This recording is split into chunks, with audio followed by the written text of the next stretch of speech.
Hello दोस्तों, तो आप लोगों का हमारे YouTube चैनल में मनीष क्लासेस में स्वागत है। तो आज हम लोग क्लास 8 का मैथ जो है ना का ऑल फार्मूला पढ़ने वाले हैं। तो चलिए स्टार्ट करते हैं। तो पहले आता है इसमें आयत, ठीक है। आयत आता है तो आयत में लंबाई होता है और चौड़ाई होता है।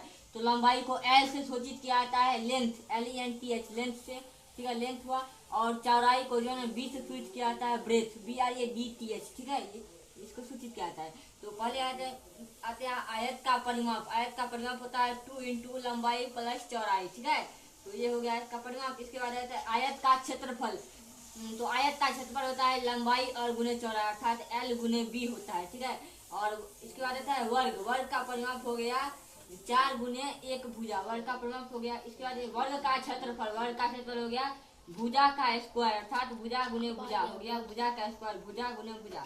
इसके बाद त्रिभुज का परिमाप। त्रिभुज का परिमाप होता है तीनों भुजाओं का योग, अर्थात तीनों भुजा होता है उसका योगफल होता है त्रिभुज का परिमाप, ठीक है। इसके बाद हो गया त्रिभुज का क्षेत्रफल। त्रिभुज का क्षेत्रफल होता है 1/2 गुने आधार गुने ऊंचाई। आधार को 20 से सूचित किया जाता है, ठीक है, 20 से सूचित किया जाता है। और ऊंचाई को हाइट S से सूचित किया जाता है, ठीक है। तो ये हो गया 1/2 गुने आधार गुने ऊंचाई। इसके बाद वृत्त होता है, वृत्त होता है। वृत्त का क्षेत्रफल हो गया पाई R स्क्वायर, ठीक है, पाई R स्क्वायर हो गया। पाई में होता है इसका मान 22/60, ठीक है। और R मतलब होता है त्रिज्या, R मतलब होता है त्रिज्या। इसके बाद होता है समांतर चतुर्भुज का क्षेत्रफल।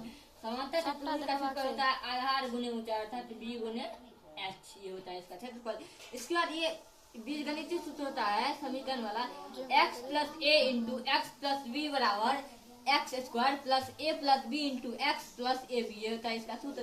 इसके बाद होता है a, देखिए a का पावर m और बट्टे b का पावर m हो गया, तो दोनों m कॉमन है, ठीक है। तो देखिए 1 बट्टा b, a बट्टा b और पावर m हो गया, ठीक है। इसके बाद ये देखिए 1 पावर m गुने 1 पावर b का पावर m, तो ये हो गया a b गुना में है तो ए बी और इसका पावर m है तो m। इसके बाद देखिए 1 का पावर, किसी भी संख्या का अगर पावर जो है ना 0 होगा तो इसका मान 1 होगा, ठीक है, 1 होगा। तो 1 का पावर 0 का 1 और 1 का पावर m गुने 1 का पावर m है ये, तो ये हो जाएगा 1 का पावर m गुने m, ठीक है। इसके बाद देखिए ये 1 का पावर m और गुने b का पावर m गुने c का पावर m, ये देखिए तीनों में m है तो ए बी सी हो जाएगा, इसका पावर m है तो m हो जाएगा, ये हो जाएगा इसका। इसके बाद देखिए तो 1 का पावर m गुने 1 का पावर n, देखिए बेस समान है तो बेस वही रहेगा, ठीक है। a और m n गुना में है तो ये दोनों जुड़ जाएगा घात m प्लस n। इसके बाद देखिए 1 का पावर m भागा 1 का पावर n बराबर 1 का पावर m माइनस n होगा। भाग में जब बेस समान होता है तो वही a का a होगा और m भागा m मतलब m माइनस n होगा, ठीक है। इसके बाद देखिए बेलन का वक्र पृष्ठीय क्षेत्रफल होता है 2 पाई RH, ठीक है, 2 पाई RH होता है। इसके बाद देखिए बेलन का पूर्ण पृष्ठीय क्षेत्रफल, ये वक्र पृष्ठीय क्षेत्रफल है, ये पूर्ण पृष्ठीय क्षेत्रफल जो है ना 2 पाई RH और इंटू में हो जाएगा R प्लस H, ठीक है।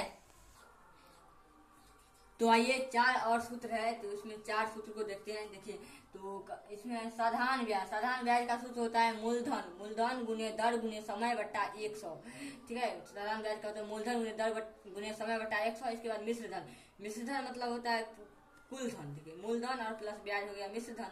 इसके बाद देखिए चक्रवृद्धि ब्याज का सूत्र होता है मूलधन इंटू 1 प्लस दर बट्टा 100 इंटू समय और माइनस पी मतलब क्या हो गया मूलधन ही हुआ था, पी मतलब मूलधन। इसका देखिए चक्रवृद्धि मिश्र धन हो गया मूलधन इंटू 1 प्लस दर बट्टा 100 और समय। देखिए चक्रवृद्धि मिश्र धन बराबर हो गया मूलधन इंटू 1 प्लस दर बट्टा 100 और इंटू में समय, ये हो गया, ठीक है। इसका देखिए अंतिम होता है पाइथागोरस त्रिक आ गया। पाइथागोरस त्रिक जो है ना होता है कर्ण का वर्ग जो है ना अन्य दो भुजाओं के वर्गों के योगफल के बराबर होता है। देखिए कर्ण स्क्वायर बराबर हो गया लंब स्क्वायर प्लस आधार स्क्वायर। तो ये हो गया हम लोगों का पूरा जो है ना फॉर्मूला जो है ना ये हो गया। तो चलिए आप लोगों को वीडियो ये कैसा लगा कमेंट में जरूर बताइएगा, और वीडियो आप लोग नहीं लाइक सब्सक्राइब और कमेंट में बताइएगा कैसा लगा। तब तक के लिए जय हिंद जय भारत।